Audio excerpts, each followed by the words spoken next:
Addressing the culture. I'm addressing the culture, huh? Addressing the culture. I'm addressing the culture, huh? Addressing the culture. I'm addressing the culture, huh? Addressing the culture. I'm addressing the culture. We gon' talk about it. Come address the culture. We gon' talk about it. Come address the culture. We gon' talk about it. Come address the culture. We gon' talk about it. Come and address the culture, huh?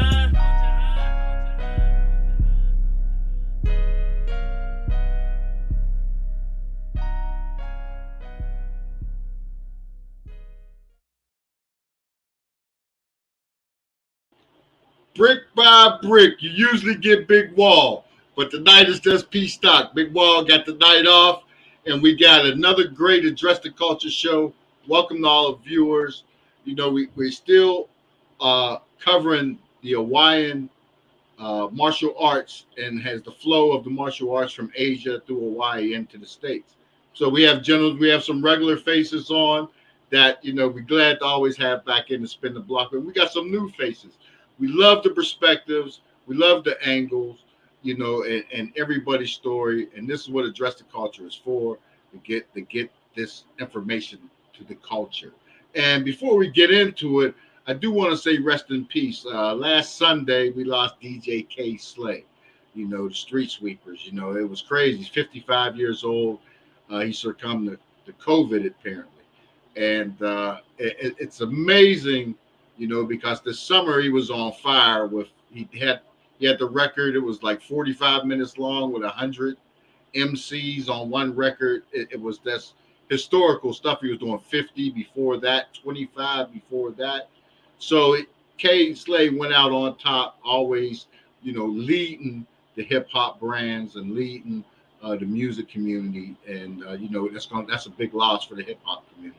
You know, so I just want to send our condolences to his family, and you know, and we're going to miss him. You know, that's all I can say. That was heavy. It happened so sudden.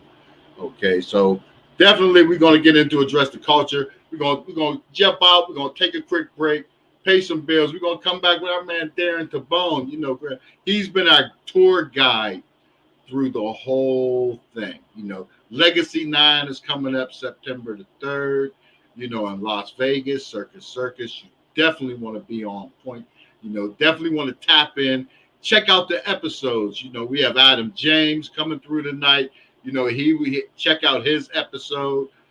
We have Professor James HUNDON, where his episode is coming up. You know, I mean, it's backed up, but you definitely want to tap in and catch the episodes from the beginning, leading up from the FMA through the Hawaiian martial arts, right up to where we are today, you know. And we're going to tap in with some, you know, Hawaiian history and some Filipino history and some Asian history, and tie it all together to make it work. So, you know, for those, you know, that study different martial arts and different techniques and different systems, you know, get into a little bit of the backstory, the background, see where it all originated from, where it come in from. You know, that's always great. You know, I'm that type of guy. I like that history stuff. But in the meantime, we're going to jump out. We're going to hit a quick break. When we come back, oh man, it's going to be on and popping. Visit AnnasKnickknacks.store. That's AnnasKnickknacks.store. Find all of those things you didn't even know you needed.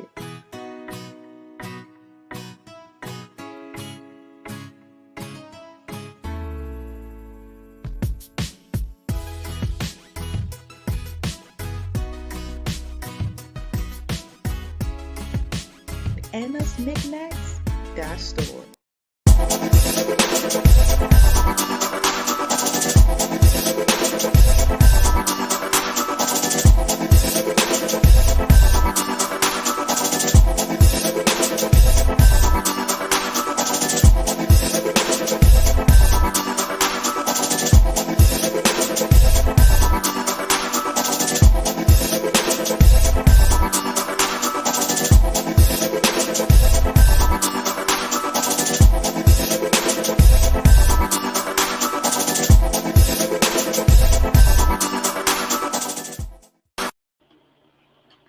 All right. We're back You know, this is Address the Culture. I'm your man, P.stock. We got Grandmaster Darren Tibon in the house. You know, he's our tour guide. He's been taking us through the whole step process and step with introducing the different styles and the different groups of martial artists and the different backgrounds, lineages that come in. And, you know, it's great. You know, I mean, people love it. They love this stuff. Wu-Tang built an empire on this stuff. So, you know, what's happening there? How's it, brother? P.stock. Hey, I'm missing Big Tone right now, Big Wall. Yeah. Special thanks to Audi 19 for providing this opportunity, you know, to address all the different martial arts that we've been bringing on board this show. We got a very unique guest today coming on, guys that I really respect, appreciate. Some cats that I knew since I was a young teenager and I studied with his students. That's Bigg, Parker. And then we got BILAL AL'AMIN. He's a cat that I met when I first started going up to Long Beach, LA area for my first legacies and tournaments when I was running USFMAF for Long Beach and Disney, you know, and hosting the Stockton Legacy tournaments back in Stockton. And we also have Adam James. Hopefully a couple more can tap in. I know they're trying to tap in right now. But we got Professor James HUNDON trying to get in right now. We got Alfred Akides. Yeah, Alfred Akides trying to get in right now too. And I haven't been able to contact Palaka, you know, all week. Hopefully he could tap in, you know. But we got some great martial artists on board right now, so we're gonna have some fun talking about it. Okay. Yeah, that's great. That's great. I love it. I love it. You know. And the energy is always great, you know, and then leading up to the Legacy 9 event coming up. And it's great how you bring back people, you know, that come through from the different legacies and discuss their lineages and the stories are great, you know, and that's the whole thing. That's the big thing about addressing the culture. If we don't talk about it, folks are going to forget about it. You know what I mean? Right. And these cats, man, they got deep history going way back. And a lot of the people that they studied under, you know, the great icons. And we all had our teachers, you know, our senseis, our grandmasters, our masters. But to talk about it, you know, this is personal to a lot of us. So, you know, by you brothers creating this platform, I am so grateful to have the opportunity to coordinate these shows and bring on board a lot of people I've known for 30, 40 years. And what more beautiful platform than iHipHop, okay, address the culture for everybody to talk, okay? So, hey, thank you. Oh, no worries, man. And I do miss Tone Big Wall Capone. I miss his opening, I really do. Yeah, but, I mean, it's classic, you know, I mean, you can't replace it, you know. But can't replace Big Tone, bro. Hey, we hold it down. I don't try to, you know, I'm P.stock, you know, I do me, you know, I do my thing. So we good, you know, so, but hey, it's a beautiful thing. Big Wall will be back, you know, some straight R&R, rest and relaxation and some moves, you know. Hey, but hey, thank you very much for rolling it. Oh man, we was, you know, last week I had stuff pop up. So, you know, you know, sometimes we gotta adjust the schedule, but we're gonna make it happen, you know, for sure. You know, so who we gonna go with? Who we gonna bring in? We're gonna take a quick break and then we come back. We're gonna have Darren, who's first? Who you want? Who we talking to first? You could go on with BILAL AL'AMIN if you'd like. Okay. We got him. Let's go. We're going to take this quick break. We'll be right back in a minute with BILAL. All right, man. This is Address the Culture. What's going on, y'all? It's your girl, Lady Luck, and I'm here with the homie Big Wall, and you are now tuned in to Address the Culture, where we're addressing everything in the culture. Keep it locked. Visit AnnasKnickknacks.store. That's AnnasKnickknacks.store. Find all of those things you didn't even know you needed.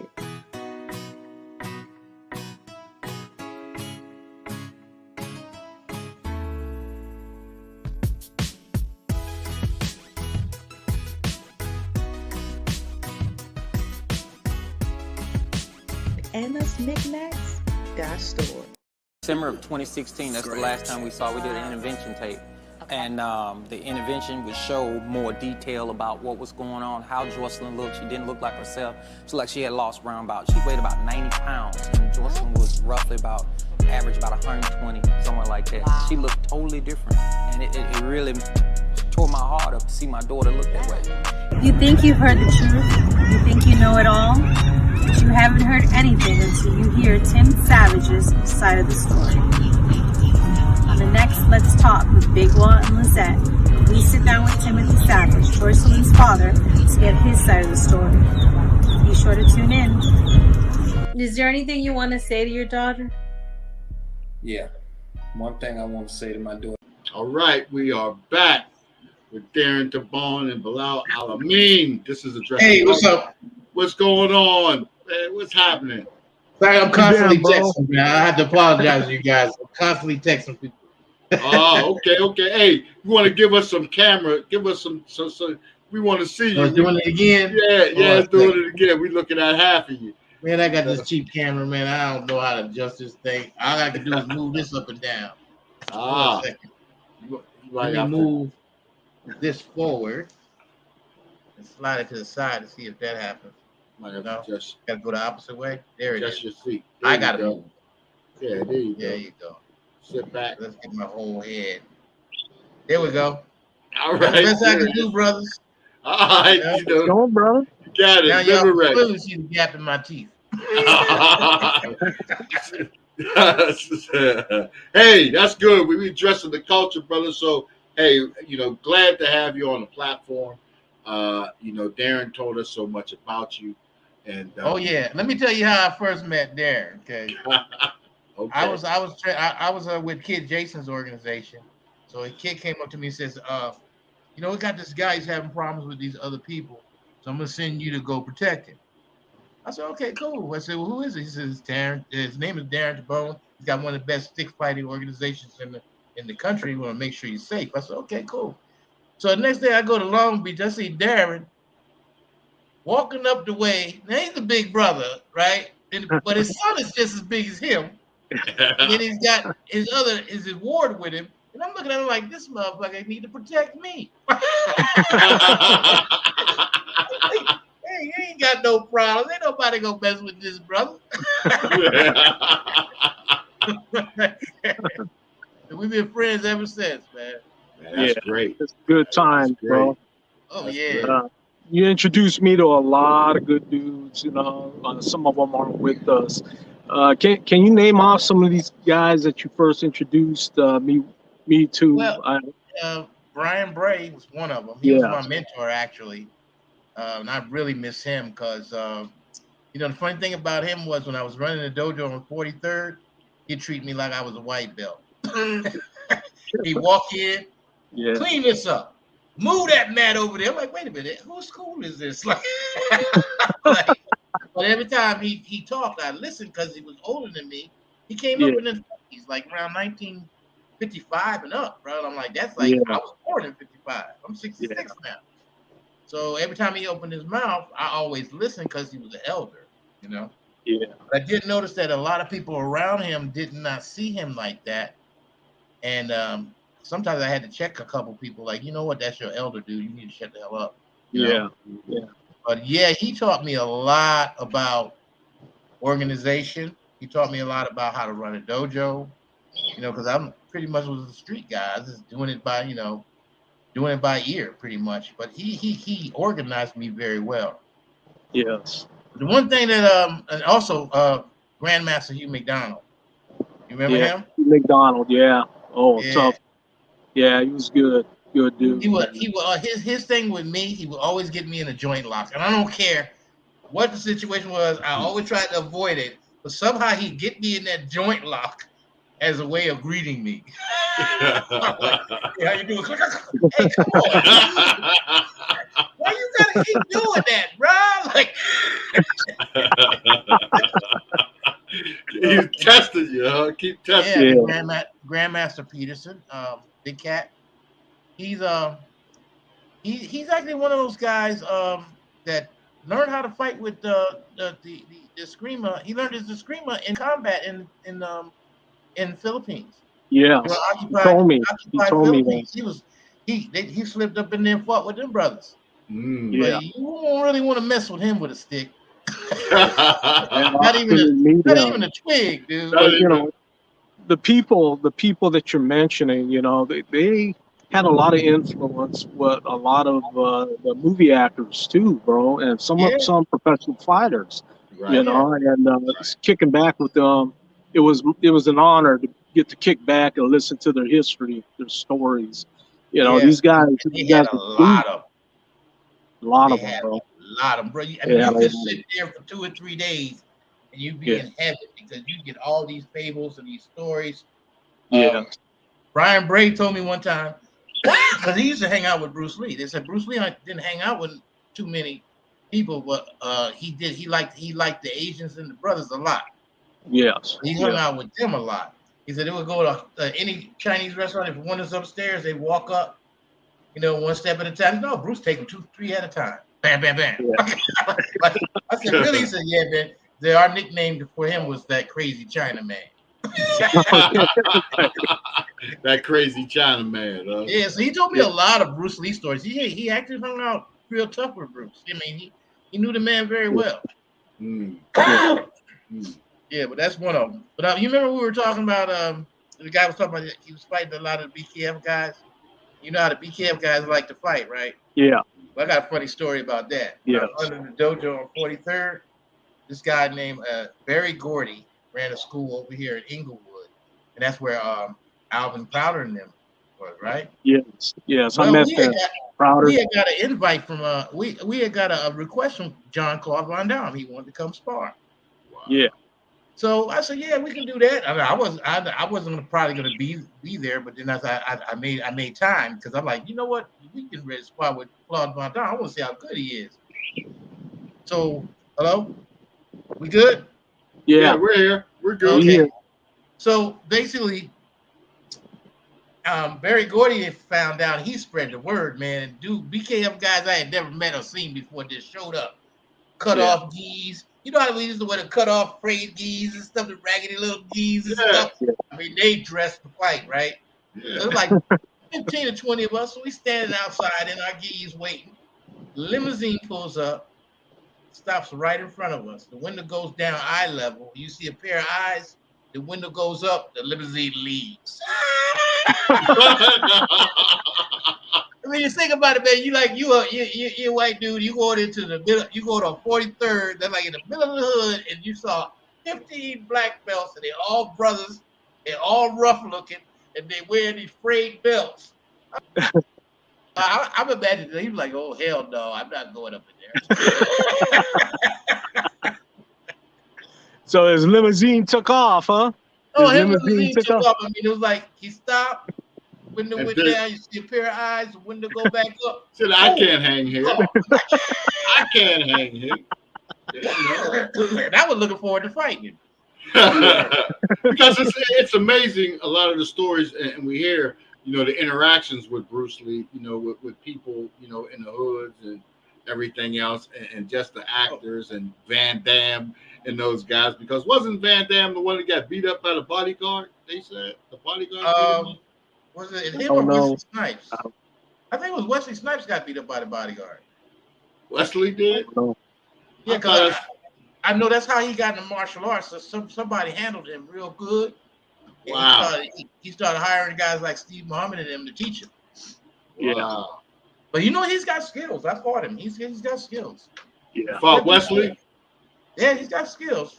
Okay. You know, I don't think he can take any of you brothers on, but he's got skills. Yeah. Cause he jacked me a little bit. I was like, okay, this motherfucker want to fight.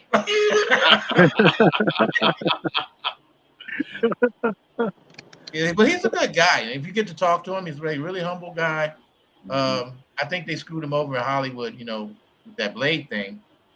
They didn't let him have any input on the last movie, and that was actually the worst movie that Blade movie I saw. I mean, the other two were good, but that last one wasn't that great. So I know one of our partners, Randy Eastman, he wrote he did a lot of the writing and producing for Brooklyn's Finest with Wesley. Oh, okay. And you know, he wrote all of everything he wrote made the movie. Nothing got cut out, and he did all. That's a classic movie too. That's a classic. Yeah, Brooklyn's Finest is a cult classic now. It runs. Oh, you know, Antoine Fuqua. You know, so yeah, but you know, I think Wesley's somebody that's really interesting to talk to about the martial arts, because he actually met all the legends. I mean, he put them on TV back in the 90s. Yeah. Masters of the martial arts. All those cats were the pioneers. They're the ones that started all that. Right. You know, so he would be actually a very good person to get on this show. Yeah. Make it happen, Bilal. Make it happen, bro. Make it happen. He don't talk to me like that, bro. He don't talk, but I will. I'll bug him, because that's how I used to get everybody. I just bug the hell out of them until they just like, hey, dude, it's okay. I'll do it. Get the fuck out of my face. That's my style, you know. Like I'll bug you for years. Yeah. Wesley, that would be good, you know, to address the culture, you know, and everything. Something I'd like to ask you, bro, is I know you lived in Hawaii for quite a while, right? 13 years. What, 13 years? Yeah. Can you remember the name of a lot of your teachers on the island? Because I know Adam grew up on the island too, and maybe you guys might have trained under some of the same people. Yeah. There's the lanky brother, Japanese, really lanky dude, like really skinny. Looked like he can't really fight, but he can fight the Hawaiian Kempo master. I forgot his name. Rui, something like that. Let me look it up real quick, because like I said, let's bring Adam in and bring Adam in. Let's bring Adam in and make it happen. And then there was Professor Buell. I think Professor Buell, I knew him. What an honor. Got Adam James. Adam, I got a question. Yes, sir. With the head of the Kempo karate school in Oahu, his name was Buell, right? Well, I think you're thinking of Bill Ryusaki. Bill, that's who I'm talking about. Yeah. Him. His students used to beat the shit out of me, bro. He's awesome. I used to do when I got to Hawaii, I was a shodan. And I thought I was a badass, you know, because you know I'm fighting in Texas. Yeah. So I go to the park. I meet a guy named Bijazing. I decided to become my teacher. So he's one of my Tai Chi Qigong teachers, but he's under the Kempo too. So go to the park, and ain't nothing but his students at that park, dude, and they lit me up. I thought I knew something, bro. They made me look like I was a white belt. I'm like on my back looking up at the sky, wondering what the fuck just happened. Absolutely, that's the classic Hawaii dojo, right? When I got back to LA, my stuff was off the chain, because here's the thing, and I think you can, Mr. James, I think you can testify to this. We cross-train a lot over there. Yes. We'll go to the park and train by ourselves, and somebody will come along and ask you what you know. You be like, you know, well, I know this. Okay, well, let's train together. Absolutely. Hawaii, the whole culture there is just accepting.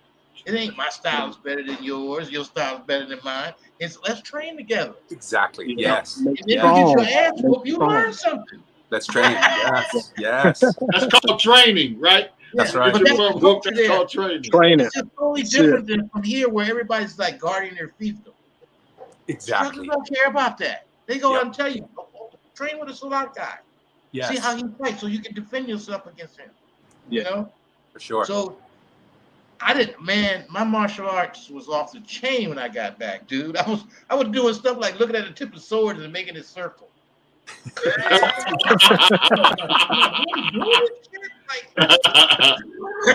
That is awesome. Making a circle. I got nothing but good to say about the training over there, man. They don't feud. They talk, you know, every now and then they talk shit to each other, and they will fight each other. Yes. But they don't, you know, they don't try to hold each other back. Right. You know, it's all about how much more you can learn. Absolutely. And one thing about Hawaii people, man, anybody who goes and does something great, everybody in Hawaii's got their back. Everybody in Hawaii loves them, roots for them. It's amazing. Because they feel it represents them. Exactly. Where Yes. on the mainland, there's always this sense of jealousy. Like, it's this crab in the barrel mentality. Like, okay, you look like me, but I can't let you make it before me. Yes. You know? I'm like, but in Hawaii, it's like, man, the dude may not even know you, but he know if you from, like, say you from Makaha. Yes. He from Makaha, but he ain't never talked to you before in his life. If you make it a success, he feel like he's successful. Yep. Because he's from Makaha, and you from Makaha. For sure. So has a lot of that come from like the old kung fu movies where, you know, they always challenged the schools. There was no, you know, wasn't no get together and train together. It was our school's better than yours. We're going to shut you down. It was always the Japanese shutting down the Chinese schools in those kung fu movies. And I think what made Hawaii unique is that everybody is so close to each other that, you know, you weren't going to leave. You weren't going to go anywhere. You're going to turn around next day and you're going to see that same guy. And the spirit of aloha is the one thing that's prevalent everywhere. Everybody, you know, we train hard. We want to bust your ass, but we want to hang out afterwards and have some poo-poos and some beers, you know? So it's like, hey, we're all in this together. And that's the vibe that you get when you're training. Yeah, that's true. That's big. As a matter of fact, that's the culture. Yep. You know, that's the whole. I remember I got so sick there one time that this guy went and got this big heavy set Hawaiian lady. I mean, she was huge. She came in the house and looked at me, and I was drenched in sweat. I had fever.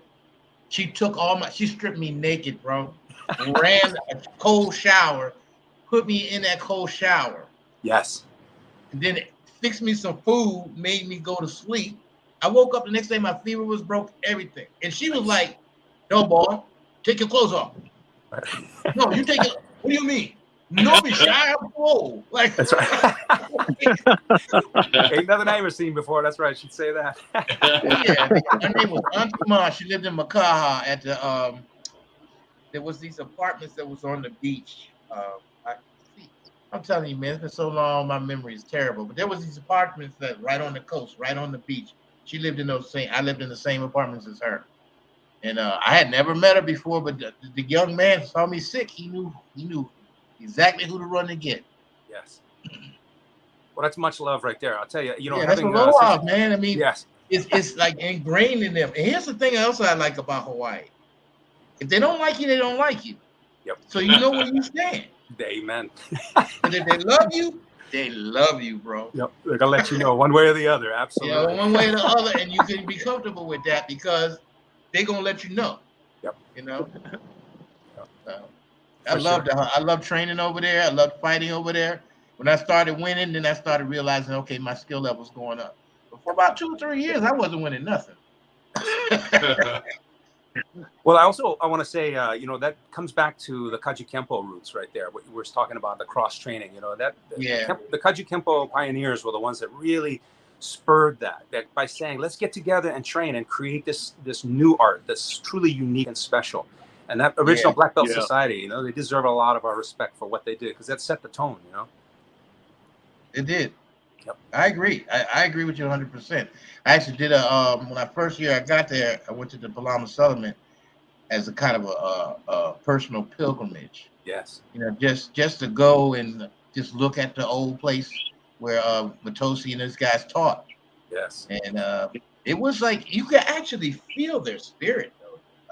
Like, you still feel them like when you go there. Yes. You know? And then I finally met Imperato. Now, here's a funny part. I met Anissa Imperatos about 30 years ago in the Army. She was fixing my teeth. Yes. And she told me about him. Like, so I started following him over the years. And then I met him at a tournament. And the funny part was they clowned me the whole tournament because I went in and did a kata. And you know, Kaji Kempo and people, they wear black gis, right? Oh, yeah. Guess what I was wearing? He was wearing your white gi. A regular traditional white gi. And you know, it was the old one too, where your pants went up to your like up to your knees. And so I won, right? I won the kata thing. But the whole time they were clowning me. Yeah, this brother, he coming here with a white gi. The traditional brother. Okay, I'm outnumbered. I'm just gonna be humble. Yeah, I got to sit down and talk to him for a long time, and he told me a lot of good stories. That's about awesome. the early days. Yeah, he's no joke. He was no joke. I mean, he was a hard-looking dude at his age. Yep. And I don't know if anybody that's seen him. I mean, you look at his hands, so like, man, I do not want to get hit with those hands. Like, I don't even want to get slapped with those hands. But yeah, that was an honor, though. I mean, that was the one time I met him. There's only one time I met him. That was an honor because I got to sit down with him and his friends and just chop it up like regular guys, even though I should have took that white gi off. We have it. So hey, I mean, this is going to go. Let's take a quick break, and then when we come back, we have Professor HUNDON and SNAKEFIST on. We'll bring them. We'll bring everybody in. And let's bust it up. This is getting good. Beautiful. Beautiful. We got to do it like that. It's all right. Good. Greatness and accomplishment comes with key elements. Dedication, ambition,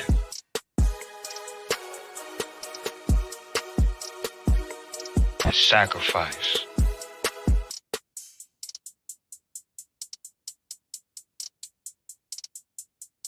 The saying, in order to shine, you gotta grind. It's true.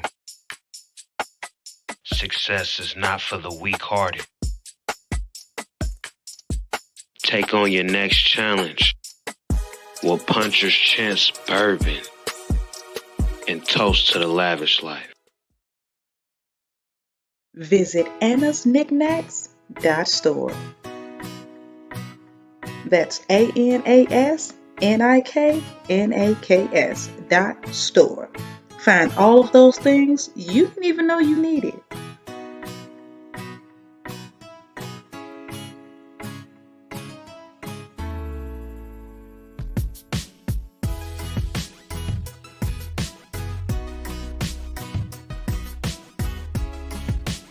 AnnasKnickknacks.store. Man, what it do, man? It's the boy Highway Yellow, man. And I just did the London Paris show, man. She's really dope. Hey, I advise you to get on here, man. You see Yellow on here. You know what I'm saying? Y'all can't see my chain, but I got to let you boy know, man. Swisher High. You know what I'm talking about? I mean, but long story short, how I officially got the name Highway Yellow. So when I got up there, like, they literally treated me with royalty. Like, rolled out the red carpet and everything. Girl that had me come up there, she buzzed out and say, I'm going to start calling you Highway Yellow because you hit the road all the time. Man, first and foremost, you got to be yourself. Because you trying to be somebody else on a song, like, it's not going to work. I mean, you got people that's literally watching, waiting to prove you wrong. What it do, man? It's your boy Highway Yellow, man. I just did London Paris show on Adjust the Culture, man. Hey, I'll advise y'all to get on here, man. It's a good network, man. If you are up-and-coming artist or anything, any entrepreneur, man, you need to get on here for real, man. That boy Highway Yellow, man. Swisher House, signing off. Hold up. What's going on, y'all? It's your girl, Lady Luck, and I'm here with the homie Big Wall, and you are now tuned in to Address the Culture, where we're addressing everything in the culture. Keep it locked. All right, we're back, you know, to address the culture. And now, hey, Professor HUNDON, swing your camera open. Greetings. How you doing? Open your camera all the way up. Can you open your camera all the way up again? Turn it sideways. That's all. Okay, here we go. Hold on. There you go. There it is. Oh, I feel like I graduated again, man. Yes, sir. Yes, sir. So, hey, this is welcome to Address the Culture. We have SNAKEFIST, BANQUI on, you know, BILAL AL'AMIN, Adam James, and Professor James HUNDON, and Grandmaster DARREN TIBON. Man, this is a great lineup right here, man. It don't get no better than this. You know, it don't get no better than this. You know, Master James, I remember meeting you at you used to go to the gathering in LA, right? Yes, sir. Yeah, I remember meeting you and seeing you there at the gathering too. Yeah. Yes, the internationals. I used to go to the internationals in Long Beach, and one of my best buddies was you remember Wow Man? Oh yeah, Wow Man. When I was let me tell you a funny story about Wild Man. Wild Man, I never met him before. I had heard so much about him, right? And he came to the dojo one day, and I was like, man, that dude look like Show Enough. You just don't have no hair. Show Enough. Oh, wow. And you know what? I almost said it, but I was scared to get my ass whooped. I almost said it. Who's the Shogun of Harlem? Who's the Shogun? I thinking, so I said, nah, man, I don't know him that well. He might punch me.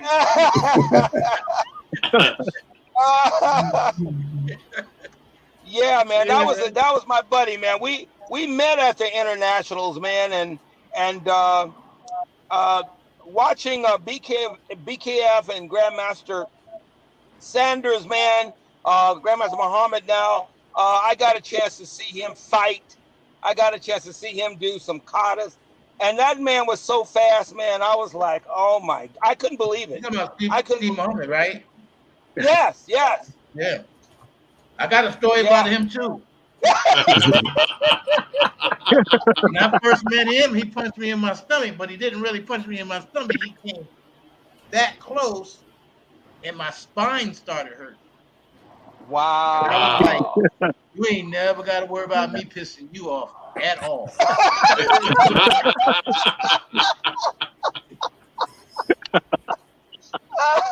I'll never forget it. We was all lined up and he started talking about punching. He said, you can hit a punch, you can throw a punch so hard you can hurt somebody without touching. He threw the punch. Oh man, my spine is hurting, dude. Wow.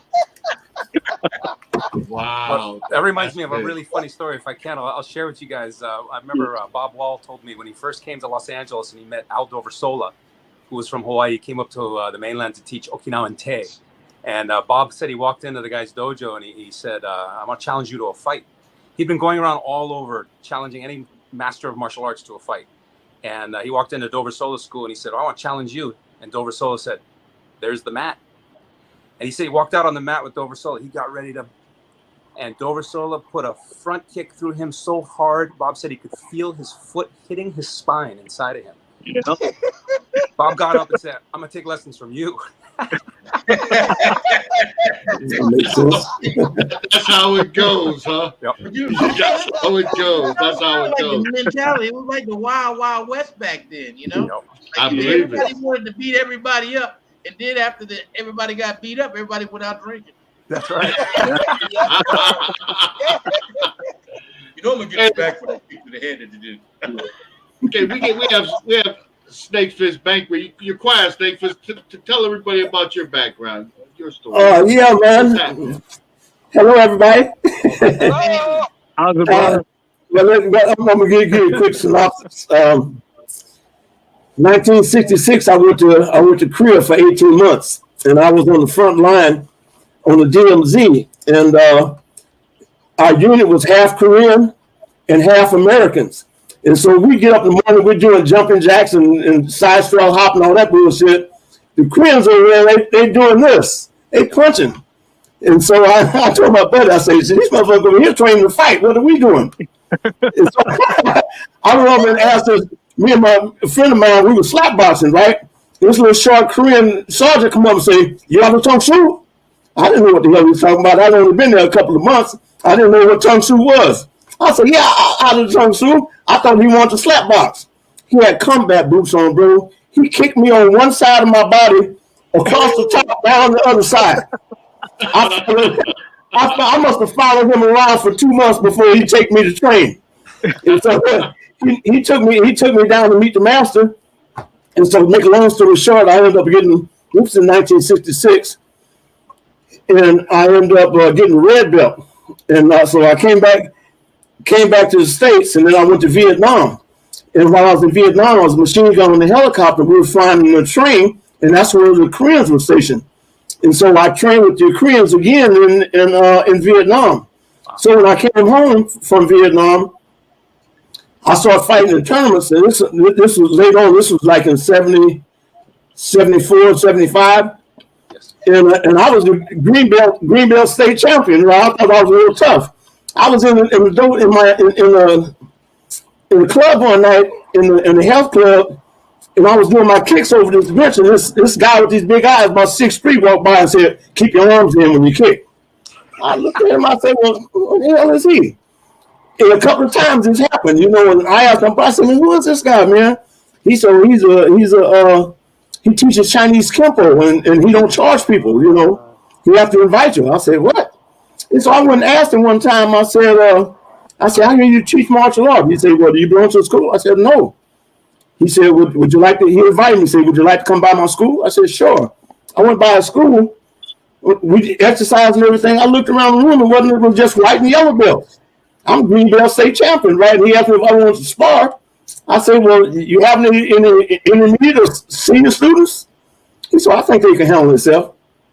Make a long story short, that's when I started training in Kempo, because I got my butt kicked all over the mat. I had kicks, bro. I had motherfucking helicopter kicks, you know what I'm talking about? Yeah. Shit, every time I started to throw a kick, boom. And so that's when I started studying Chinese Kempo, but I didn't know at the time that my instructor was trained by Professor Chow and Bill Chun Sr. So I'm third generation Chinese Kempo. My instructor studied under Professor Chow and Bill Chun Sr. of the Chow Chun system. And awesome. So, anybody want any questions, anything? Because I just go on and on, you know. I got a lot of questions running in my head because you train with Chow, like.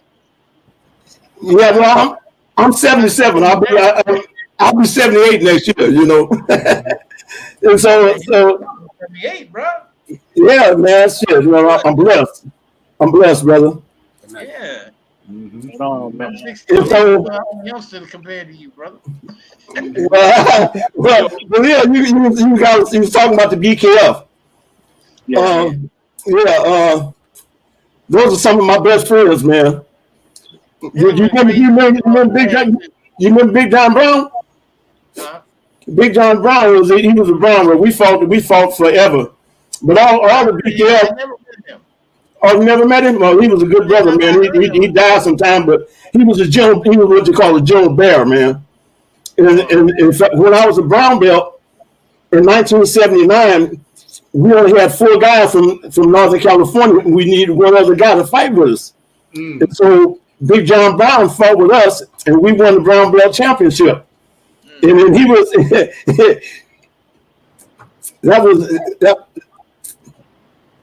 he fought against some of the BKF guys because Fast Eddie. Yeah, Fast Eddie. Okay, I heard. Yeah. Fast Eddie. Well, we eliminated him. We won the brown belt championship. But let me tell you the greatest story of my life, man. This is the greatest story of my life about Chinese Kempo. I got my black belt in 1980, and I had started working my own system.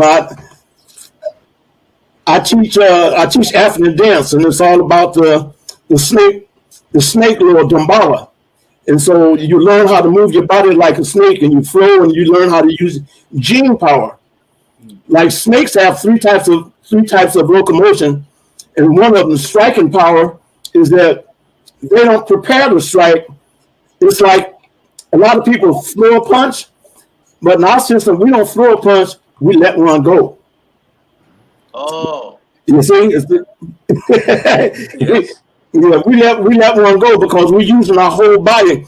When a snake strikes, he doesn't draw back, he just strikes because he uses lateral locomotion. Mm-hmm. One muscle passes the energy to the next muscle. So I learned how to do that in the African dance. And so I started messing around. I was watching Jackie Chan and Bruce Lee. Jackie Chan was doing the snake thing. I said, well, shit, I know how to do that already. And so I started developing my snake fist, and my instructor started helping me. So I got my black belt in 1980. In 1981, I went to the internationals, and I fought in the master division. This is my first time at the internationals, 1980. I fought in the master division. Next thing I know, I was fighting for first and second. And they called me to the line, "Banqui Parker." I don't want to fool. And they said, "Donnie Williams, Master Donnie Williams." 12,000 people started going, Donnie. my buddy turned and looked at me and says, damn, he got a lot of friends. He was on. Yeah, so that all the time though. Yeah, so not loud though. Yeah, so anyway, I fought Donnie Williams and I beat him 3-0, and I won my first international championship. But I didn't know until the fight was over that Donnie Williams was in Bruce Lee's movie Enter the Dragon. Oh, you know, in that scene in Enter the Dragon where Jim Kelly goes to Sanders' school. Yeah, and Sanders calls one of the guys out to lead the class. He got a red, black, and green beanie on, and he's punching. Well, that's Master Donnie Williams. Now, I'm gonna be honest. If I had knew who he was before the fight, shit, I would probably just bow to him and give it up.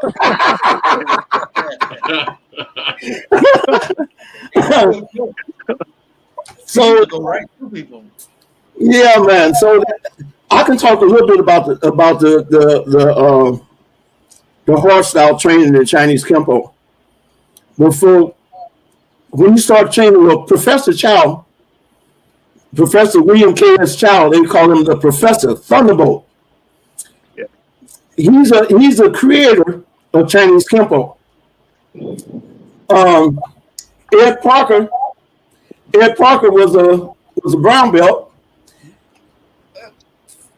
At the time, he asked for a black belt. Professor Chow said no.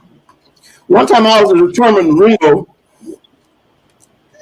and the Grandmaster Kaji Kimball came up. Me and him was talking. We had met at a bunch of tournaments, right? And so I was sitting out on the baseball field, getting spiritual. And so Simo came up and sit down with me. You know, we sitting there talking, and he said, "You know who gave Parker's his black belt?" I said, Professor Chow, because I didn't know at the time. He said he hit himself on the chest. He said, "No, me." So people know that Simo Imperato is the one that gave Ed Parker his black belt because Professor Chow wouldn't gave it to him. They were having some kind of issues. And so the training, see again? That's the first time I ever heard that. Well, let me show you something. This is this book right here. The Dressing the Culture. This book right here is by Bill Chun Jr.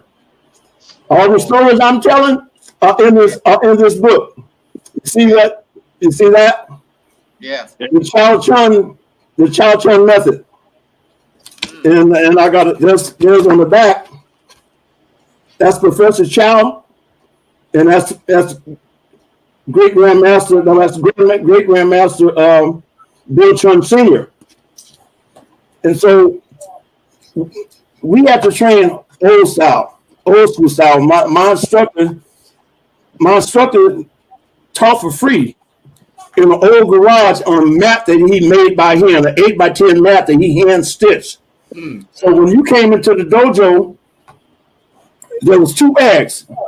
There was a bag that you had to do your 21 strikes on, and there was an instructor's bag. Well, I hit the instructor's bag one time. That was the last time I touched that.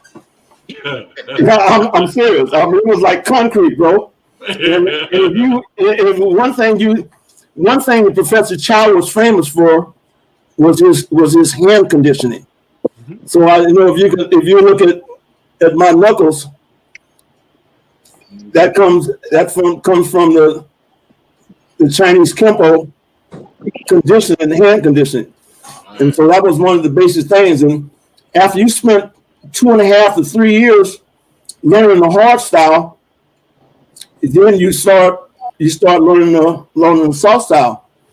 And so my instructor allowed me to develop my own style, and so that's how I came up with the snake fist, man. But that was awesome, showing the knuckles like that. You know, that's a big part of Hawaii training is the body conditioning and the striking of the hands. and breaking, you know, and not just breaking with the hammer fist and the elbow, but punching. You know, you punch the brick, absolutely. pad, bang. Yep. Bill Chun, Master Bill Chun wrote in his book about how they would go to the beach and do training in the sand. Yep. Right. With the wet sand, with the dry sand, how it all feels different. So how you apply power in different ways. I mean, it's really deep. I love it, you know. For sure. And the sand is particularly good for the water too. Oh yeah, absolutely. Yeah, it's so good. You get in the water, you train, you're in the water. It's giving that extra resistance, and then with the hand training on the beach, you're working those finger jabs. You know, that's the one thing that's a little challenging to train is, you know, how you're going to condition your fingers when you penetrate. You use that sand, and Bill Ryusaki used to love the show. He had really gnarly fingers, and he'd be like, too much sand training. Sand training. Because I know the first time I trained in water was in Hawaii. I was like, why are we doing this? Right. There's that resistance, bro. Oh yeah. Yeah. It makes you a little faster with the resistance, and it makes you quicker. You know. And balance. Balance. Yeah. I want to show you this. This is a picture of the hand training of the sand. There you go. See, this is a picture of the sand that we train on. We don't have the beach, but we still have the technique, okay? Absolutely. Yes. Brought the beach to the dojo. You know, and it's really interesting how you bring it up, the Chinese connection, because, you know, in a recent episode, we were talking about the history of Kempo. Yes. And Kempo really is, the name, when we hear that, is Japanese and Okinawan. And but we all love to say our roots actually go back to China. In fact, it goes even further back to India, where Bodhidharma, Daruma, he came over to the Shaolin Temple, and he's the one that taught them all these techniques, all that training method. And then from Hawaii, that's where it blossomed, you know. Sure, the Okinawan and Japanese Kempo was there, but it was the Hawaiian guys with that training, with the Kaji Kempo roots. They're the ones that took it to the mainland and took it all over the world. In fact, Sensei Mike used to love to say, if Kaji Kempo and if Kempo itself was more united, we'd be the biggest martial art in the world. Oh, I'm telling you, I have to give you Senior Emperor credit, because Kaji Kempo is one of the largest organizations in the world, man. Yes. You know, and I can tell you what Bill Chun Senior says, because I got so many friends. I got so many friends that are Kaji Kempo, right? In the basic Chinese Kempo, we have two systems, or two theories. The first theory is one blow, one victory. Yes. If I hit you one time, it's over, bro. Yep. Professor Chow said, if you get in a fight and you have to throw more than 3 punches, you lost the fight. Yep. Exactly. Straight up. Same thing late Grandmaster Angel Caballas would say. You can't get your opponent within 3, you're dead already. There you go. I used to tell my students, if you can't get the fight over in 5 seconds, you lost. So why is that? You know, if you don't, like, even if the opponent is not a better fighter than you or something, and if he's lucky that day, somebody get lucky, you know, people have things, and you get beyond, you know, those 3 punches or those first, you know, few seconds, then, you know, what's the remedy for that? Well, you know, let me say this here. My first year in Kempo, the first 6 months was learning nerves. I mean, you know, you train, you come and sit down, you and another student, you have your arm, you have to find the nerves all over your body. The instructor walk up to you and he grab you and squeeze and you jump. So he had to learn the nerves. And so if you strike a nerve, for instance, this nerve right here. Right. I know you probably did this when you were a kid, but I'm going to show you. I'm going to show you what. Oh, the frog punch. Yeah, you can hit that. You hit that nerve right there. It freezes that arm. After that frog come up, you can't use that arm. You know. Yeah. and so I think to answer your question, the 3 punches. I mean, surely these got something have to do with disabling. Because somebody's in shape, they can take a punch, but if you hit a second nerve, correct. Yeah, that's the whole key right there. It's all about the vital point striking. When you exactly vital point striking, the fight is going to be different because within the first few engagement moments, there's going to be eyes struck, there's going to be a throat damage, there's going to be a collarbone broken, there's going to be a groin impacted. Exactly. Because if you're in a real fight, you're not here trying to knock somebody out because your life is at stake. Yes. If you're going to fight, I mean, why get in the fight to see if you can win? Mm-hmm. And that's what's so amazing about the growth and the expansion of Kempo and Kaji Kempo all over the world is that if you think about all the major martial arts, this is the only one that's pure self-defense oriented. There's no competitions. There's no tournaments. It's all about just training for the street. The self-defense. Self-defense, yeah. And it's always not going to be the form and the technique pretty as it is in training. You know, I'm gonna give you an anecdote.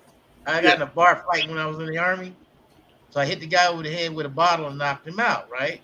Mm-hmm. The dude asked me, he says, "Man, I thought you took martial arts." I said, "Man, you didn't see me grab that bottle with a cross." That's a good one, brother. Listen, I was in the Navy, okay? And that's all we did was fight Marines. That's like in the old movies. It was like one of those things. Fight a lot. Yeah, and they let us, you know, I mean, they would let them get away with it. They're blowing off steam. We're supposed to know better. You know, you're supposed to know better. They're just blowing off steam. I've seen guys get kicked in the face, you know, and with boots, combat boots, like you was talking about, that made them look like a completely different person. I'm like, he just kicked you so hard, you look like I'm Mad T Love back over there. Changed his whole look with one kick, you know, and it was you know, I mean, a lot of it was bar fights, you know. When you get off them ships and you hit them places, you know, first thing you're looking for is a bar and the women. Okay. Right, and then there's gonna be a fight over the women. There's gonna be a fight over the women, right? So you look at local women and you dealing with a local dude. Yeah, fight. Yeah, and a lot of the places I've been, you know, and I've studied. I mean, listen, I'm nowhere on the level as you guys or the guys that came on here. I've studied, like you said, for the streets. I always fought for the streets. I grew up in the urban city and, you know, worked in, you know, Brownsville, New York, and, you know, Southwest Philadelphia and Southeast DC and everything. So you had to go in there. If you ain't packing, you know, and you had to go in there, you know, you had to be able to use your hands and or something. And I was always something. You know, I mean, I used my hands just to get to something, you know, to get out of there. But, you know, so with that being said, I'm just saying, I've got kicked in my face in the class. You know, we used to study in the handball court at the YMCA. Everybody's been through that, right? I've been kicked in the throat. Yeah, kicked in the throat. So for new people, for people coming in, for our viewers that watch this and said, I'm going to take martial, I'm going to study, I love this, I like it, it's hard.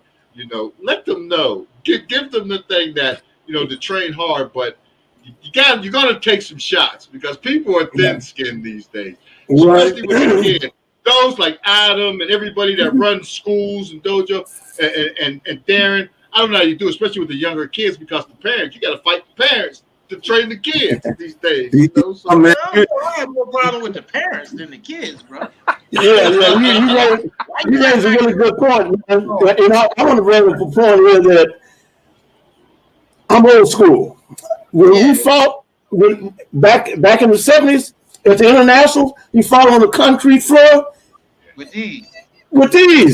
Yeah.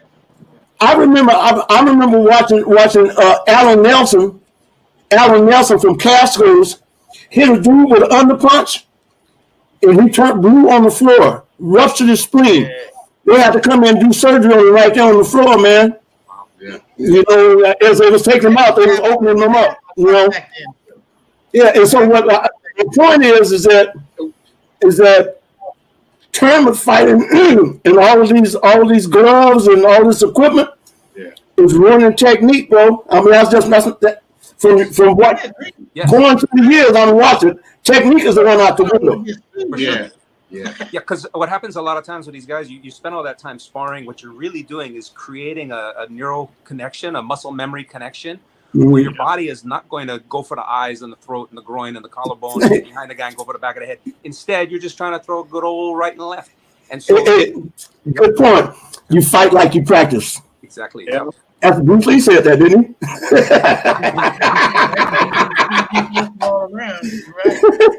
And then it comes back to we can't hear you, man. We can't hear you. We can't hear you. Can't hear you.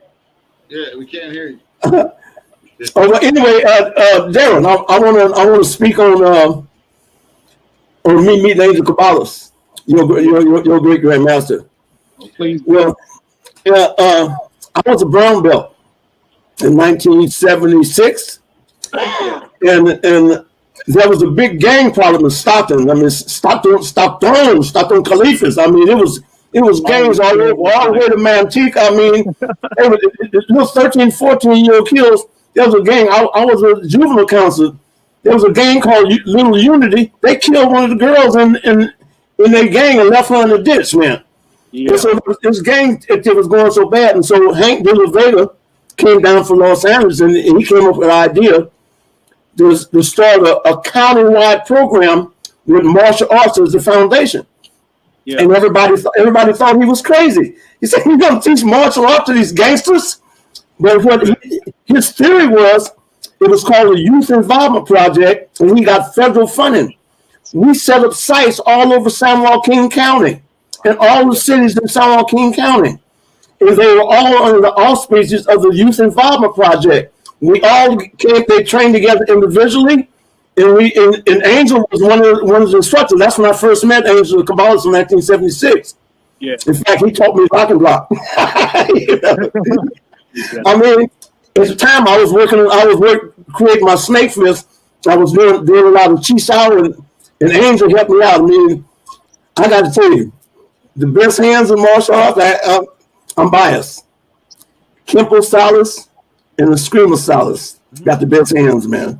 I mean, Wing Chun is good too, but for what I know, I used to be a kick-out, became a hand man once I learned Kempo. But Angel Caballos, Darren, you remember Perry Kraber? Yeah, I know who he is.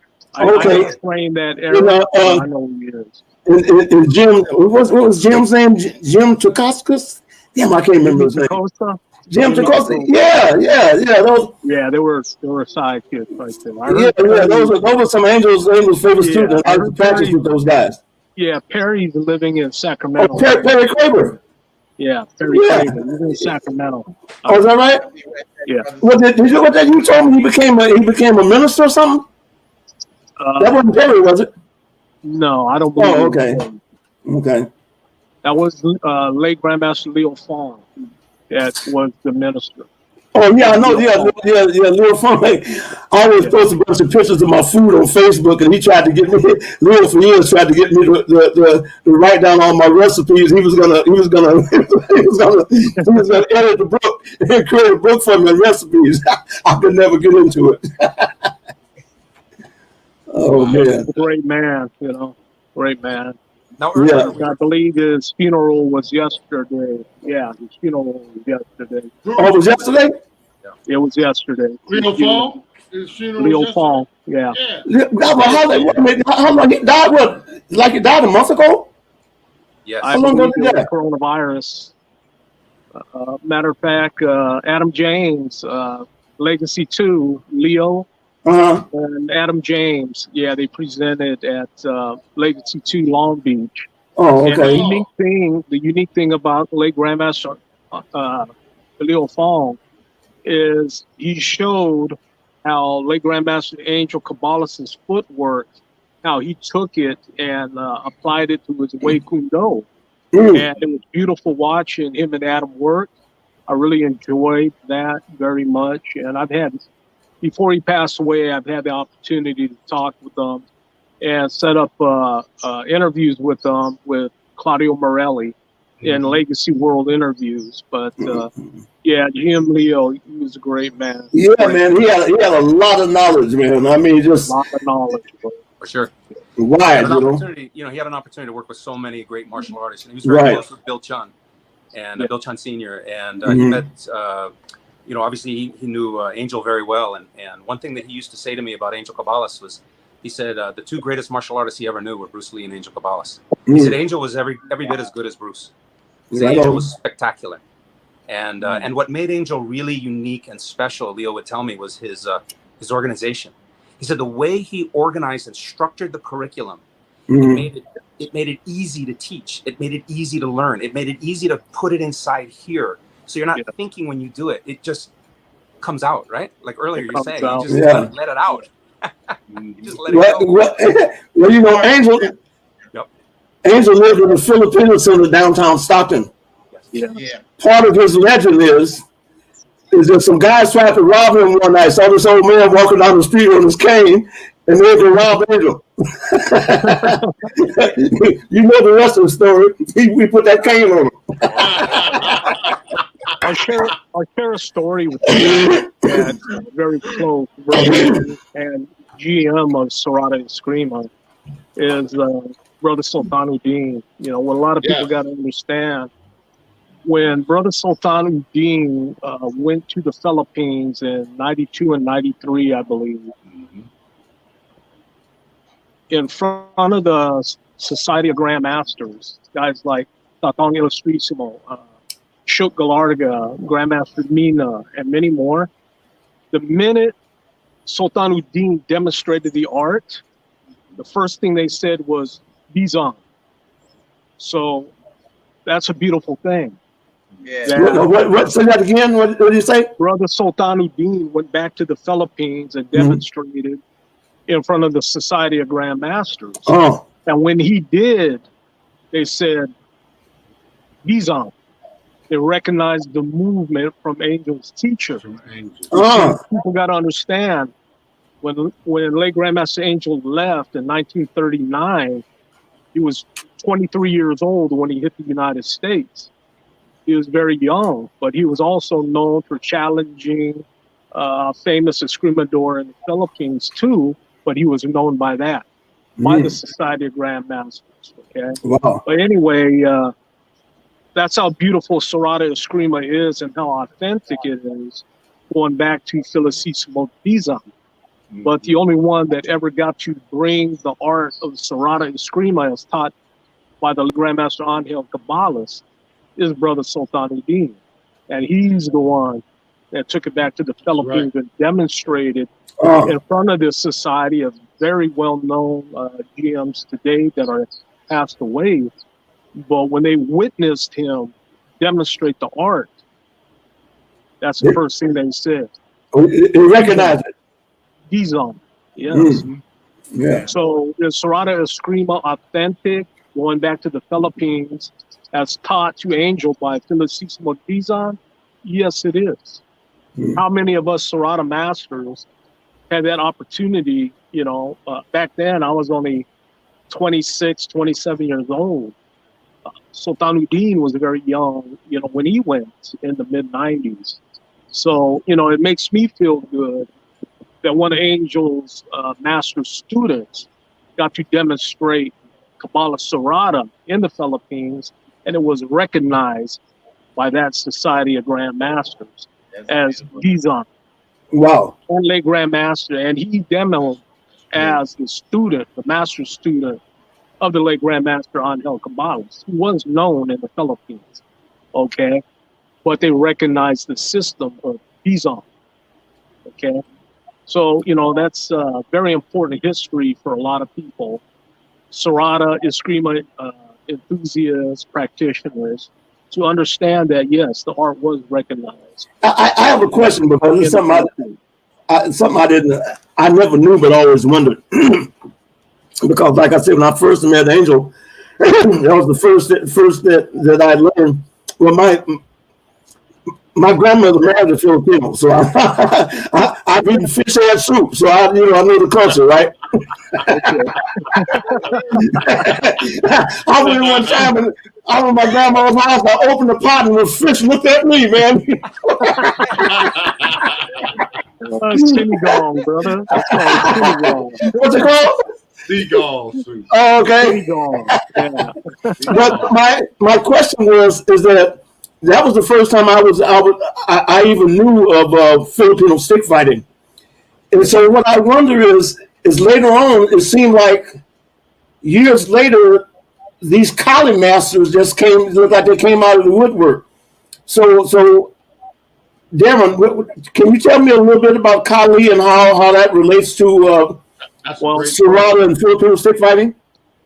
I look at it in this perspective. My family, the Tibon family, immigrated 1906 era to Hawaii, and my great grandfather and my great grandmother passed away the 100-year ago pandemic.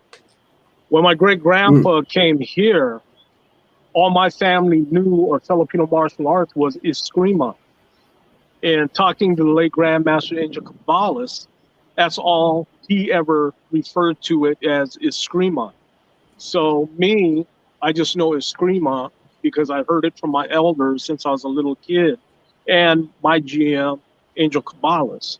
So how Kali came about, I strongly believe that it was something from various organizations that put together. And I think it had a lot to do with maybe some of the books that had came out, in the 70s. But I strongly feel Eskrima. If that's what my great-grandfather called it, right? Like Grandmaster Angel Caballas called it, that's what I call it. Eskrima. Well, thank you, brother, because I seemed like Kali just came out of the woodwork. You know what I mean? Yeah. I mean, I have no disrespect, but that just seems like. I mean, I grew up in martial arts, and all of a sudden, everybody's doing Kali, and what the hell? I've never heard of this before. And I'm part of a lot of groups of historians in the Philippines, and they say the same thing. And I believe, it's going to be a continued dispute on the art Kali. Yes, it has been found in old literature, but from what I learned, from my family, coming here in 1920 to Stockton, California, my great-grandpa called it Eskrima. And I was even blessed by my great-grandfather, Marcos Tibon, as the Escrimador Tibon. And here I am today representing late Grandmaster Angel Caballas, Serrata Eskrima. But sometimes you're meant to be a person. And I strongly believe that the ancestors, they guide us all to where we're at. They carry it on. Yeah. Because I don't remember hearing Kali recently, until. Yeah, I have to agree that name did pop up out of nowhere. Yeah, I'm serious. Like I said, I ain't disrespecting nobody, but shit. Me neither. I'm not disrespecting no Kali whatsoever. I'm just going off of what my teacher and my great grandfather, my uncles, my elders told me. Let me show you one of the differences that I noticed. I only studied Eskrima just a little bit with Angel. He's trying to help me with my hands, right? Yeah.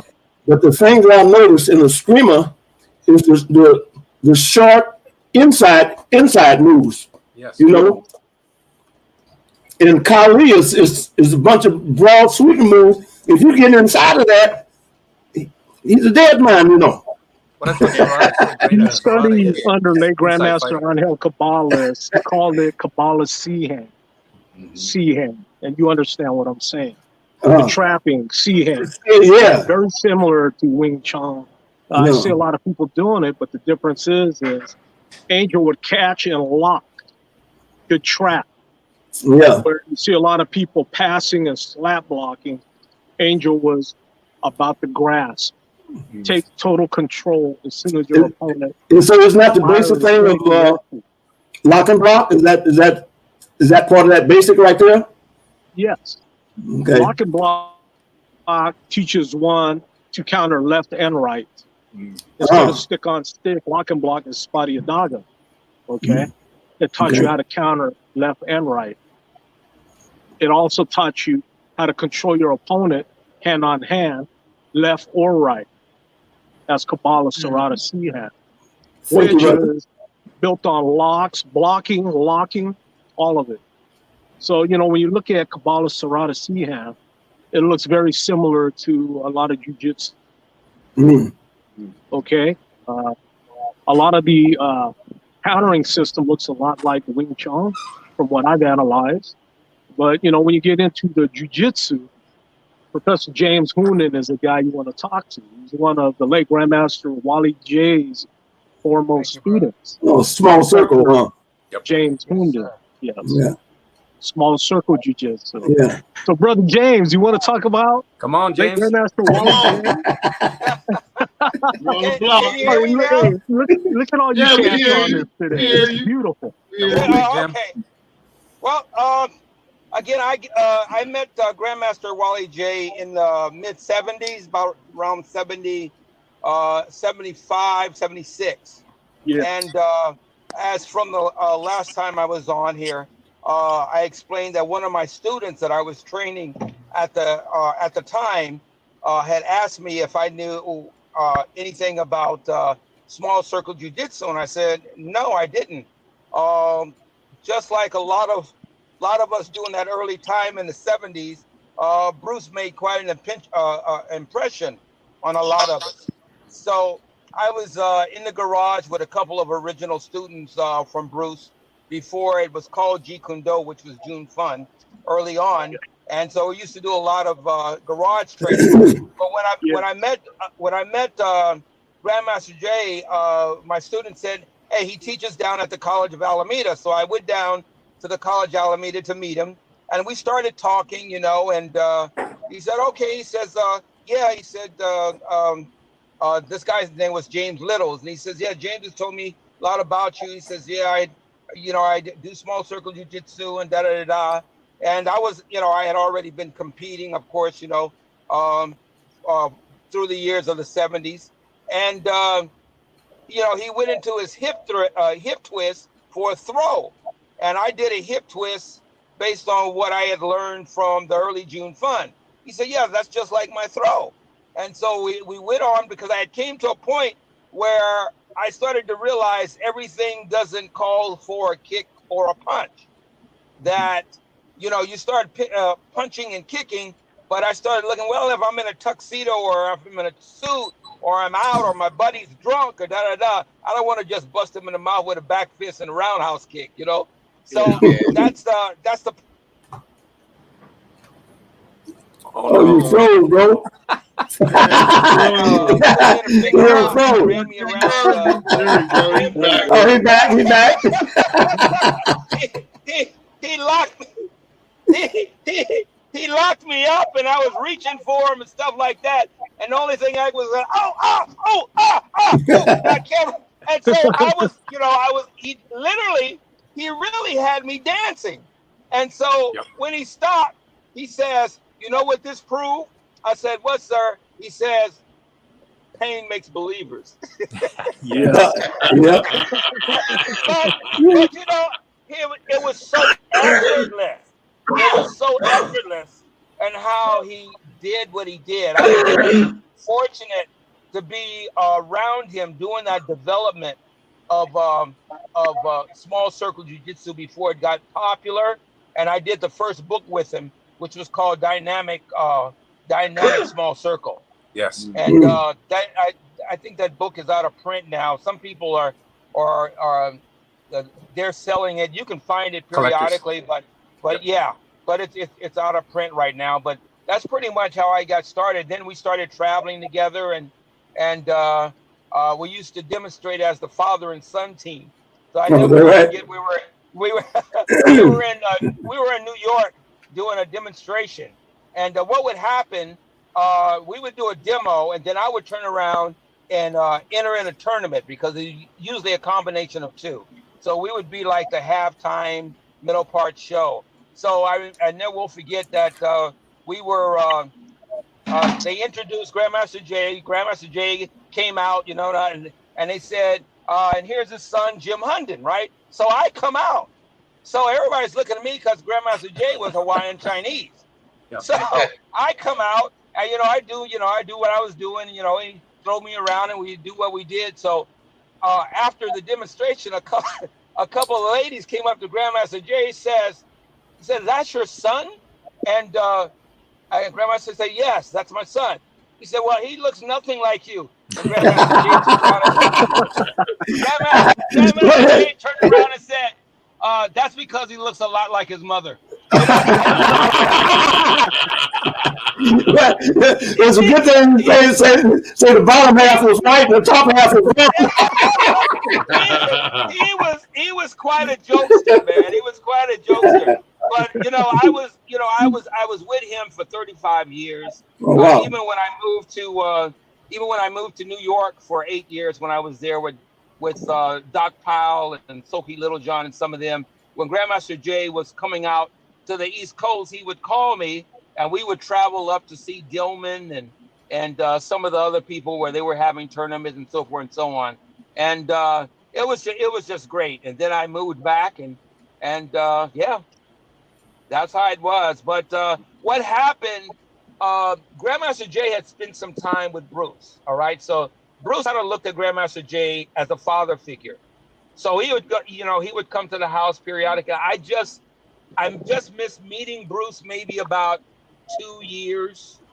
And when I walked inside the dojo, which was underneath Grandmaster Jay's house, he has this great big old picture of Bruce Lee there that said to Wally J, da da da da. And I was in awe. I was like, oh my goodness, he had set foot here. But as things developed and materialized, Grandmaster Jay used to tell me how he was working on the 1 inch, 2 inch punch that they would talk about over dinner and so forth and down in the basement. So, but early on there was no fighting element to small circle, and I think that's the part that really put me on this path of wanting to combine the fighting aspect of it with the locking aspect of it. So I would say, well, nobody is just going to give you their hand or their arm. They're going to be trying to knock the hell out of you in the street.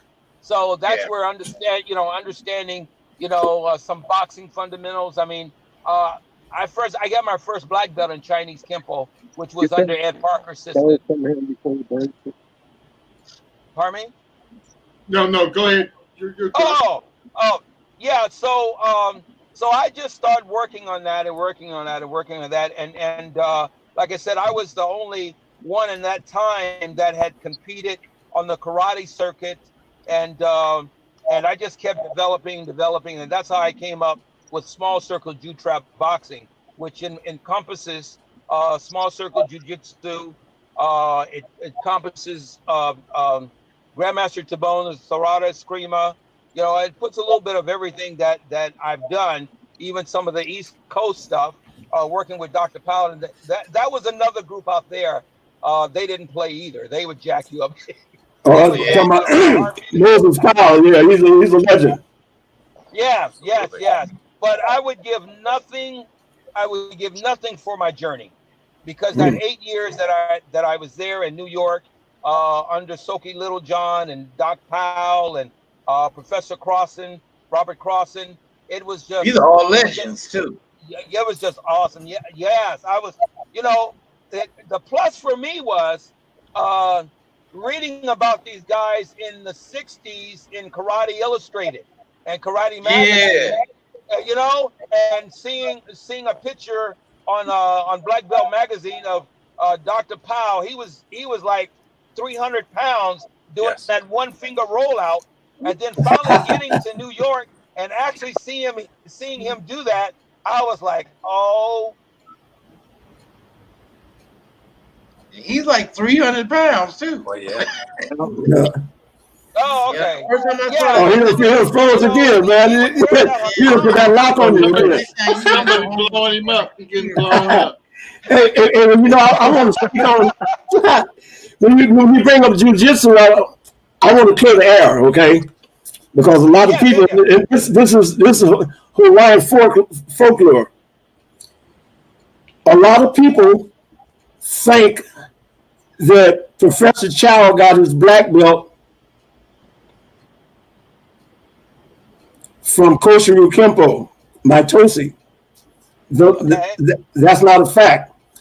What it was is that they were both practitioners. They exchanged techniques. And I can show you this here. In Koshiru Kempo is a Japanese, basically a Japanese system. And I'm going to show you the difference in a Chinese Kempo block and a Japanese block and a Koshiru Kempo block. In Koshiru Kempo, if they do an inside block, it's like this. Uh-oh, I knocked my... Hey, shows you the best works, though. Busting up your equipment now. But anyway, yeah. And you see these Japanese blocks, they go up like this here and up like this here. The inside block goes like that. The outside block goes like that. Yeah. Well, Chinese Kempo, how you can tell the difference in Koshiru Kempo and Chinese Kempo. Well, here's another, before I go with that, here's another thing. Professor Chow and Maitosi attended Okazaki's Danzaru Jiu-Jitsu School together as students. Okay? Not as a master and his student, but they were both students equally when they went and studied with Professor Okazaki. Now, Chinese Kempo, an upper block. Here's a theory. Here's a logic behind. If a person throws a double punch and I do this, I got the upper punch, but what's gonna happen to the second one, right? You get your hand down the time. In Chinese Kempo, when we do an upper block, the first move is here, where your hand covers your whole body, where you can hit over it and beneath it. And you test it, you go back to your shoulder. And so it looks like this. It comes here, and then there's a snap. So it's one and a snap. And so we also have another saying. A punch is a block and a block is a punch. Absolutely. And so that's why we train this area right here. The block is a strike. Oh man, you bang that stuff in your arm pretty soon. You can't even feel that, you know. I gotta say though, in regards to Maitosi and Chow, I wasn't there, so I don't know for sure. But I've heard both stories. I've heard, of course, Maitosi is a controversial, somewhat mysterious character, if you will. I've heard, of course, the Maitosi story is that he taught Chow, and I know that Chow advocated the opposite. And in fact, I remember sitting down with Bill Ryusaki, and we found an old interview with Chow before he passed away, where he said, not only were they students together, he said, no, I taught Maitosi. He was my student. He said, because Maitosi could speak well and I couldn't, we would go and do these demonstrations and I would do all this stuff and he would stand there and talk. Exactly. And I showed that to Bill Ryusaki. You know what Bill said to me? What? He looked at it and he went, Hawaiians. Now, earlier we were talking about... That's cool. Did you not? Earlier we were talking about the spirit of aloha and everyone's together and all this. But right. There is an element of the Samoan crab. The other thing with the Samoan crab is you can put them all in a bucket and you don't have to put a lid on. Because as soon as one starts climbing out, the other ones are going to grab them and pull them back down. So we don't know, but I will say that Maitosi and Chow and Emperado and Ryusaki and another guy is John Hackelman. He deserves respect too as a Hawaiian Kempo man who brought it to the mainland and made it great. And we're all doing our best to continue to move it forward. And I have tremendous respect for everybody who's done what they've done, and more so for those that are getting ready to do what they're getting ready to do, because the future is ahead of us. Right on, respect. Right on. Yeah, that's definitely some truth there. Yeah. Hey, so it's great. That's what Address the Culture is all about. Amen. We're addressing the culture. We're addressing the culture. That's the place, man. Because you guys are doing it. You guys are, are the guys that anybody that want to learn should listen to, or want to train with, or want to you know, start that experience in martial arts. You know, I would feel comfortable with letting my kid get his ass whipped by any of you guys. Any of you guys. You know, so point where I'm taking my features to the point where I'm actually going and revisiting those old things, because I don't see that. I don't see a lot of strong fighters like I used to back then. You know, and I think it's because we trimmed the fat. We trimmed the fat a lot over the years. Well, yeah, but it's the equipment, brother. Yeah. It's not only that; it's lawsuits too. Well, let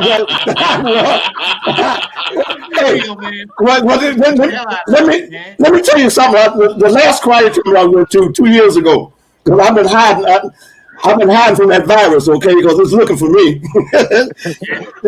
You know, old folks, it wants old folks, right? Anyway, but I was at a tournament, a big tournament here in the Bay Area. These teenagers were fighting. The kid got hit and fell down to the floor, and they called excessive body contact. And the kid had gloves on. I was mesmerized. I said, no, this is not my martial art. You know? I mean, come on now. Excessive body contact. Excessive body contact. With gloves on. You know? Too much punching. Too much punching. Not enough talking about it. Talk about it. Can we talk about it? You remember the early gloves, all right, was what? Tape on your nose, tape on your, and tape around the ball of your feet. That was safety equipment. That was it. That was it, bro. I'm gonna tell you, the guy hit me so hard in my early days, I started reaching for shit.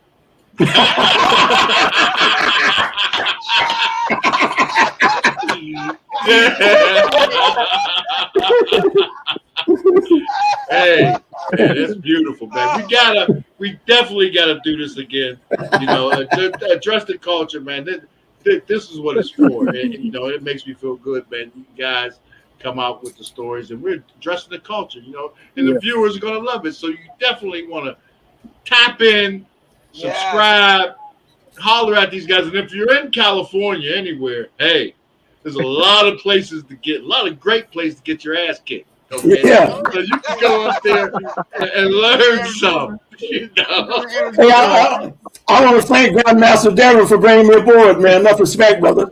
Grandmaster Darren, Aladdin 19, big shout out, Aladdin 19. Nice to meet you, brothers too. Hey, we're gonna spin the block. You know, we spin the block too. We'll have in future shows. You'll be back. You'll be right back with us. You know, right on. Respect. And I'm gonna hold you up to Wesley now. We can expect to see Wesley on this too, right? Yeah, fucking right, man. You got really good skills. He's really good. I believe you. Someone else told me that too. Yeah, he's really good friends with Bob Wall. Oh, Wesley is? Yeah. That dude fired me. We fired each other up that day, bro. Like, I had a lot of respect for him when I walked away. I'm like, this dude can really fight. Yeah. You know? Yeah, he's really good friends with Bob Wall, and Bob would always talk about Wesley, what a quality human being and a quality martial artist he is. Yeah. He trained on the East Coast as well. I ain't got nothing bad to say about the brother. Yeah, he trains on the East Coast. Yeah. So, hey, man, he the return of Wesley. You know, let's make it happen. Let's make it happen. You know, I think the last. I mean, he's still active in doing movies and TV shows. But you know, he's got a comic book out now. A comic book.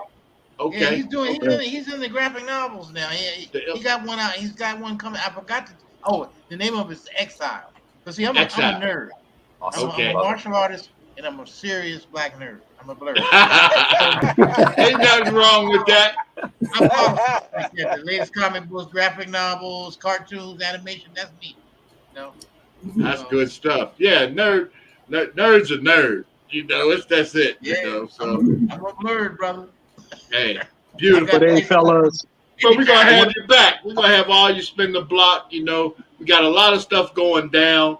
You know, we want you to come through. You know, everything's leading up to the Legacy 9 in Las Vegas. You know, the circus. You know, and then that's gonna be a blast. I'm not that far from Vegas, as you know. I'm in Tucson, so. Oh, there you go. You gotta come. Give me the date, and I'll definitely save the money and come see you guys. September 3rd. September 3rd. September 3rd. Okay. Yeah. September 3rd, guys. Circus. Yeah. I mean, hey, that will be a huge documentary. You know, bring everybody in with the training, and I know Darren's on it. So, hey, it's going to be a great event. They always are. You know, and that's come through. And we can't wait. Thank you for allowing Address the Culture and iHipHopTV to be a part of this and to come in and you know, make our platform your. But you know, hip hop and martial arts. Yes. They're married. You know that. Oh yeah, man. They're married. They're married. I would have to agree. Yes. Yeah. They're married. They go hand in hand. So hey, the platform is here. Utilize it, holler. You know, if you got something you want to address the culture about, let's address the culture. Yeah, let's do this, brother. A lot of addressing today. You guys really, I really needed this because I was getting into kind of a funk. Now me feel like Brother James. I remember him teaching a night seminar one time. Yeah. You confused the shit out of me though. Thank you, brother. You got so many circles, dude. I was always my mark. Thank you. Much respect. Much respect.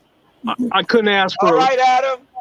A great group like this. Banqui, Lumumba, Professor HUNDON, respect, hey, Bilal, Adam. Thank you. Thank you for coming on this show today. Brother P.stock. Beautiful show. Yeah. I miss Brother Tone Big Wall Capone. I miss him. He'll be back next week. I wish he was on he'll here. Catch us. Yeah, he'll be back, and we'll be going, and we'll pick it up. And after he see this, he's going to be like, hey, I got to get on this. I got to see. And you know, these things, these shows, like we record, and then there's an order. So it'll probably be about 2 or 3 weeks before it drops.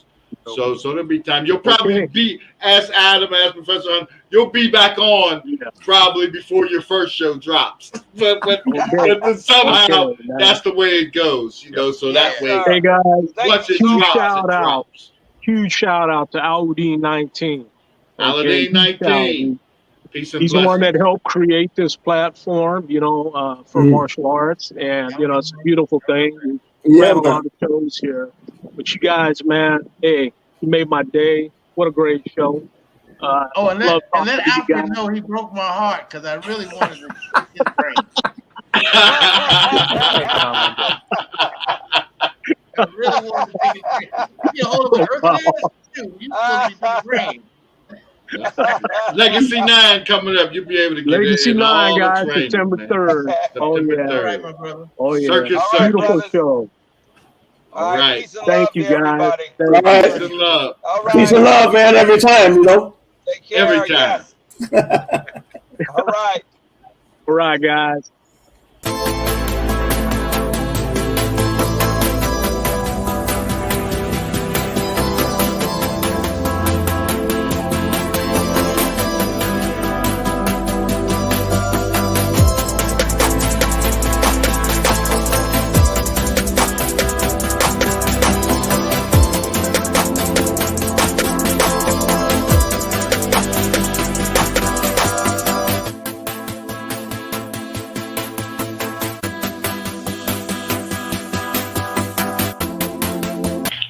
And we're back.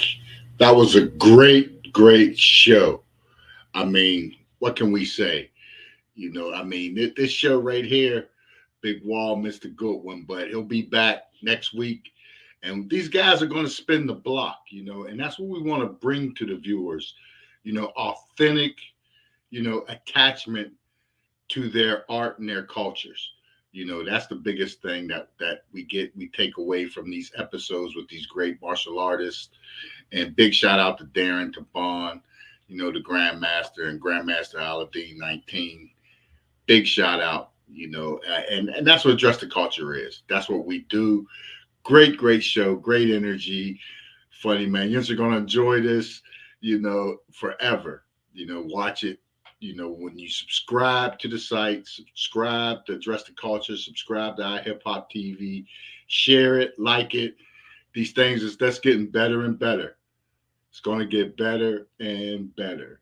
That's what we do. This is Address the Culture. I'm your man, P.stock. Like Big Wall says, your culture makes you who you are, and so make sure they respect it. And that's real talk all the time. Peace, y'all. Visit AnnasKnickknacks.store. That's AnnasKnickknacks.store. Find all of those things you didn't even know you needed.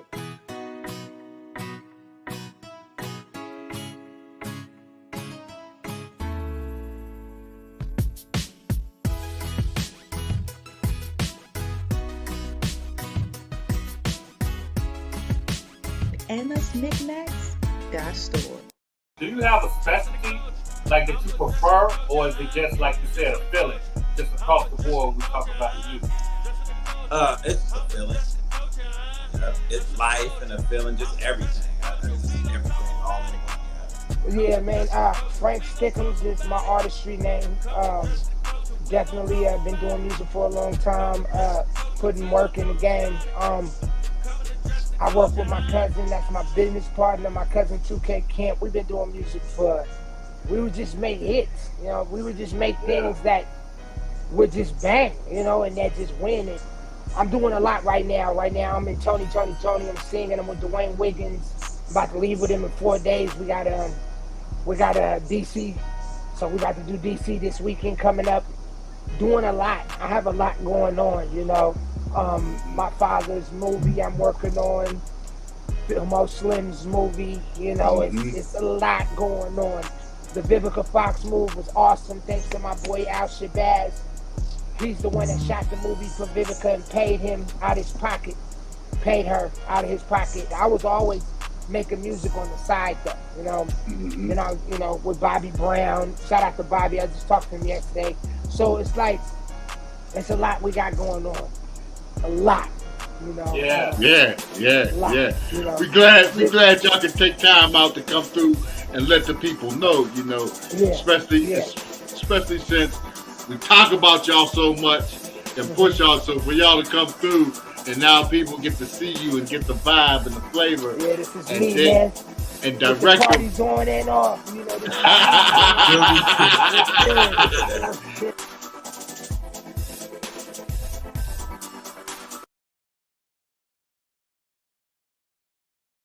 What's going on, y'all? It's your girl, Lady Luck, and I'm here with the homie Big Wall, and you are now tuned in to Address the Culture, where we're addressing everything in the culture. Keep it locked. What do you think is some of the biggest misconceptions when we talk about just modeling, taking pictures, and pursuing? Because there's a lot of them out there. That we're easy. So I feel like it's just how you speak to people. And if you don't talk down to people, if you talk to them like, you know, maybe try it this way, or how about this? Or the last time I did this, and people don't take it, interpret it as like she's belittling me, because obviously I do give something to the culture, and to don't take no for an answer, and just keep going. And I know in this industry things come across like harsh, and like, but take that as a moment to learn from it and just keep going, because somebody may tell you no, but somebody may charge you less, tell you yes, and they're gonna double back. And when they double back, you charge them double. That's all you could be. So I'm trying to make sure I break that barrier of I could do both. I could be both. How many times a day do you think about sex? I'm thinking about it right now. Talk your shit. All right, it's your girl Ronnie Cake, and I just did my interview with Big Wall on Address the Culture. If you haven't tapped in yet, do that. Big energy, great energy.